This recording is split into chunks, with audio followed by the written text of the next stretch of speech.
Hello everyone, it's Seth, probably better known as Saffron Olive, and it's time for another edition of Brewer's Minute.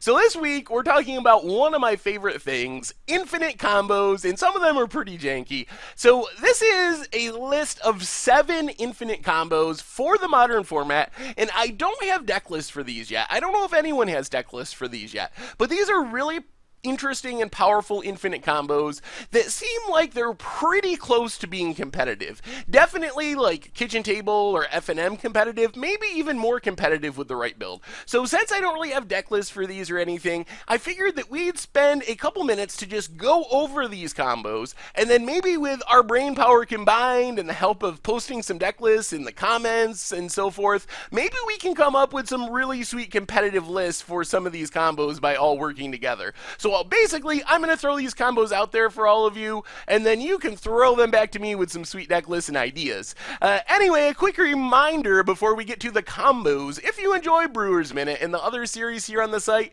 it would be amazing of you if you could take a minute, click that subscribe button down in the corner of your screen. It's a great way to support the channel and the site for free. First off, we have Spike Feeder and Sunbond, and this is a combo that can do two things. It can make an infinitely big creature and gain you infinite life. So Spike Feeder is a creature enters with 2+1/+1 counters, and you can remove a +1/+1 counter to gain 2 life. Sunbond is an aura. You can put it on the Spike Feeder, and it says whenever you gain life, put that many +1/+1 counters on the creature that is enchanted. So if you get this combo together, is Sunbond on the Spike Feeder, you simply remove a +1/+1 counter from Spike Feeder, and that's going to gain you 2 life and put 2 counters back on the Spike Feeder. So you go from 2 counters down to 1 up to 3. Then you can remove another counter, go down to 2 counters, and then up to 4 counters from Sunbond. So the end result is infinite life and an infinitely big Spike Feeder.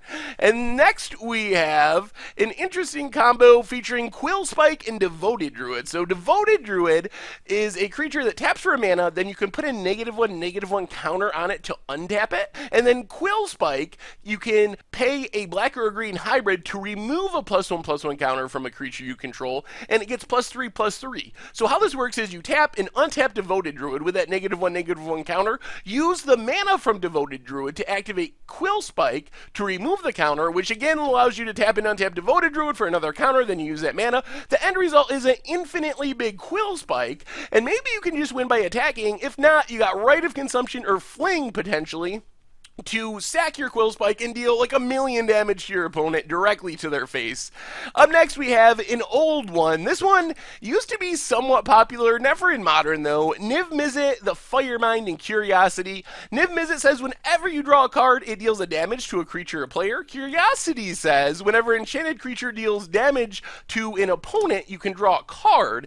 And notice this isn't worded as combat damage, so if you can get a Curiosity on a Niv Mizzet, and then deal a damage or draw a card, you will start this loop where you ping your opponent for 1, which causes you to draw a card with Curiosity, which allows you to ping your opponent for 1 with Niv Mizzet, which allows you to draw a card. So you basically draw infinite cards and ping your opponent to death with Niv Mizzet all in one shot. Next, we have one of the jankier ones on our list, Hellkite Charger and Bear Umbra. Hellkite Charger, 6 mana, flying haste, but has an ability where you can pay 7 mana, and if you do, you get another attack step and get to untap all your attacking creatures. Bear Umbra allows you to untap all your lands whenever the enchanted creature attacks. So if you can get a Bear Umbra on a Hellkite Charger and have at least 7 mana worth of lands, you attack with Hellkite Charger, untap your lands, pay your 7 mana to get another attack step, which allows you to attack again with Hellkite Charger, which again untaps all your lands. Just kill your opponent by attacking an infinite number of times with Hellkite Charger.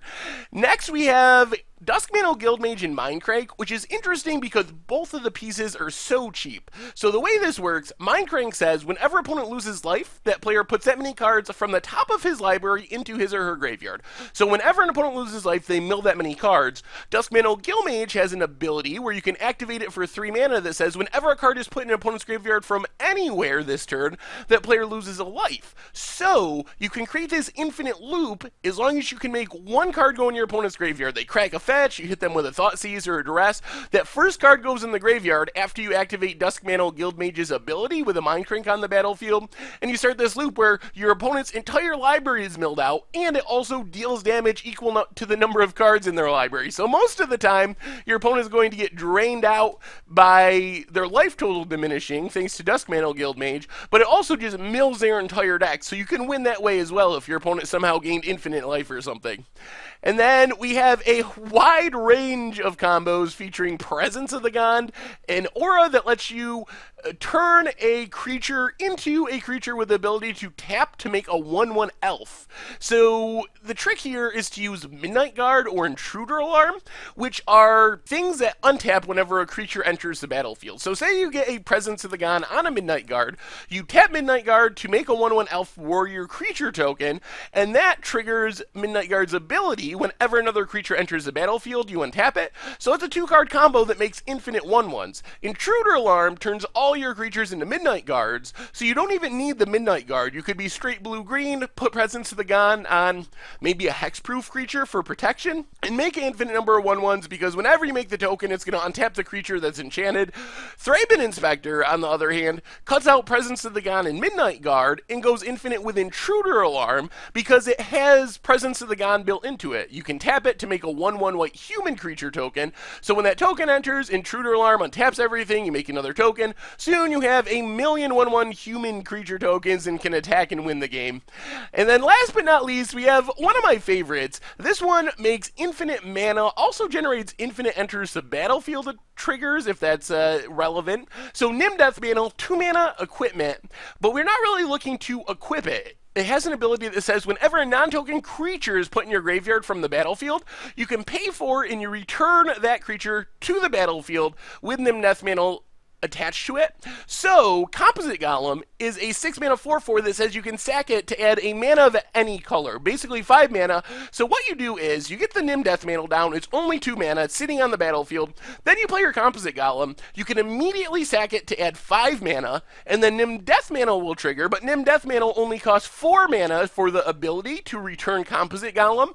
So you pay 4 of the 5 you got from Composite Golem, get back Composite Golem with Nim Deathmantle, then you sack Composite Golem again, add 5 mana, use 4 of that to get it back with Nim Deathmantle, do it again, do it again. Each time you go through that loop, you're gaining 1 mana of any color, so eventually you're going to have a billion mana of any color imaginable floating, and when you have literally infinite mana, should be able to figure out one way or another to win the game. Anyway, that has been our 7 under-the-radar infinite combos for Modern, so make sure to let me know in the comments what you think. If you have any sweet deck lists involving these combos, any ideas for other cards that could go in these combos to make them even more competitive, it would be really sweet if we could generate some cool combo-y, somewhat competitive and really fun lists based on these combos. Anyway, that's been our Brewers Minute for this week. Thank you very much for watching. I hope you enjoyed the video, and I will talk to you soon.